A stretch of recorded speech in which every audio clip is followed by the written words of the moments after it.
की कॉलेज नंतर जॉब आणि तिचं प्रेम मिळवण्यासाठी रात्रभर जागतोय आम्ही, की कॉलेज नंतर जॉब आणि तिचं प्रेम मिळवण्यासाठी रात्रभर जागतोय आम्ही। जॉब तरी सरकारकडं तर प्रेमासाठी तिच्याकडे रोज उठून भीक मागतोय आम्ही। जय शिवराय मित्रांनो, स्वागत आहे तुमचं आजच्या एका नवीन आणि विशेष ब्लॉग व्हिडिओमध्ये। तर मित्रांनो, फायनली आपल्याला एक गेस्टच भेटायला येणार आहे आणि तो पण एक मोठा रील स्टार आहे। सो कोण आहे ते तुम्हाला पुढे समजणारच आहे किंवा थंबनेलवरून तुम्हाला समजत असेल आतापर्यंत। सो ब्लॉग आजचा इंटरेस्टिंग होणार आहे। सध्या तर माझं शूट चालू आहे थोडंफार। आपला जो एडिटिंग चॅनलचा व्हिडिओ आहे हे बघू शकताय, फेस कॅम शूट झालेला आहे आणि जस्ट आता इथं आपली कॉन्सेप्ट बनवलेली आहे, त्यामुळे मोबाईलवरती आपण रेकॉर्डिंग करणार आहे, स्क्रीन रेकॉर्डिंग। ठीक आहे, तर स्क्रीन रेकॉर्डिंग वगैरे मी करून घेतो आणि त्यानंतर जे आहे ते आपण भेटूया। गाईज, भाव आलेला आहे फायनली।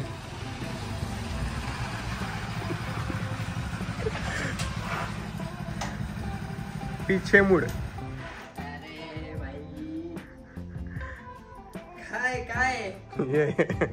काय करलाय? तर गाईज फायनली धीर्या भाऊ आलेला आहे आपल्या इकडे। तुम्हाला ओळखला असेल, लाजा लागला भाऊले। तर बघा, तर याला तुम्ही बघितलं असेल इंस्टाग्रामवरती वगैरे रील्समध्ये, तर भारी कविता वगैरे करतोय।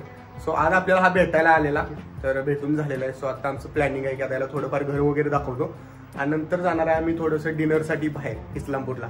सो चला, लेट्स गो। धीर्याला एक फोन आलाय, बोलायला लागलाय तो। भाऊ आपल्याला दिसतोय कॅमेरात क्लिअर, पण रिअल मध्ये लय लाजरा भाव आहे, बोलते लय भारी। सो त्याला आपण घर दावायसाठी टेरेसवरती घेऊन आलोय, तर आपण निघूया नंतर लगेच। तसं जायचं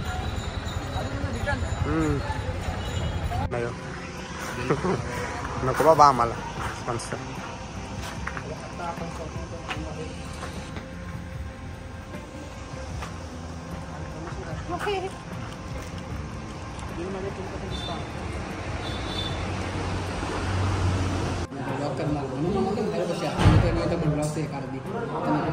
तर भावांनो, आता सध्या जस्ट आमचं जेवण करून झालेलं आहे आणि जेवण एकदम मस्त झालं। भावासाठी आज आम्ही पूर्णपणे व्हेजिटेरियन जेवलेलो आहे, कारण भाव आहे माळकरी।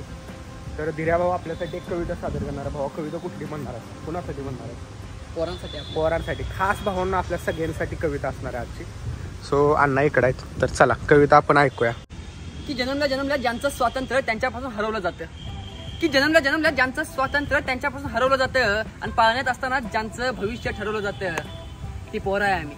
की बारकास्तान दप्तर थोडं मोठं झाल्यावर पाठीव घरच्या जबाबदाऱ्या घेऊन फिरतोय आम्ही, की बारकास्तान दप्तर तर थोडं मोठं झाल्यावर पाठीव घरच्या जबाबदाऱ्या घेऊन फिरतोय आम्ही। आणि आधी कधी भ्या वाटली तर त्या आईच्या कुशीत शिरतोय आम्ही, की कॉलेज नंतर जॉब आणि तिचं प्रेम मिळवण्यासाठी रात्रभर जागतोय आम्ही, की कॉलेज नंतर जॉब आणि तिचं प्रेम मिळवण्यासाठी रात्रभर जागतोय आम्ही। जॉब तरी सरकारकडं तर प्रेमासाठी तिच्याकडे रोज उठून भीक मागतोय आम्ही।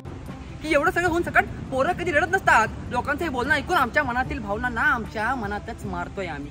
की एवढं सगळं होऊन सकट पोरं कधी रडत नसतात, लोकांचं हे बोलणं ऐकून आमच्या मनातील भावनांना आमच्या मनातच मारतोय आम्ही। आणि हे देवाचं सुखान हसतं सोड, आता सुखान रडू पण शकत नाही काय, असा प्रश्न हल्ली त्या देवाला विचारतोय आम्ही।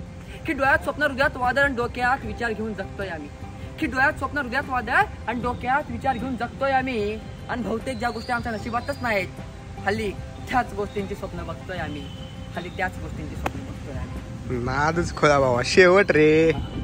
तर गाईज, कविता तुम्हाला कशी वाटली भावाची नक्की सांगा। आणि भावाला तर तुम्ही ओळखत असाल तरी पण तुम्हाला भावाची इन्स्टा आयडी डिस्क्रिप्शनमध्ये देतो, नक्की व्हिजिट करा, कारण लय भारी भारी कविता करतोय भाऊ। सो भावाला भेटून तर भारी वाटतं। भावा, तुला आम्हाला भेटून वाटलं की नाही चांगलं? एक नंबर सबस्क्राईब करा दादा चॅनल सगळ्यांनी। ओके भावान, चला। सो आजच्या ब्लॉगमध्ये इतकंच, भेटूया पुढच्या एका नवीन आणि इंटरेस्टिंग ब्लॉगमध्ये। तोपर्यंत जय हिंद, जय महाराष्ट्र। तो गाईज, पावसाचं पूर्णपणे वातावरण झालंय, कधी पाऊस येऊ शकतोय, त्यामुळं जे आहे ते आता आम्ही निघणार आहे लवकरच। तर चला, धीर्याला पण बाय बाय करूया, धीर्या पण निघालाय। चला बाय बाय। चला, राहुल आहे माझ्यासोबत। सो चला, बाय।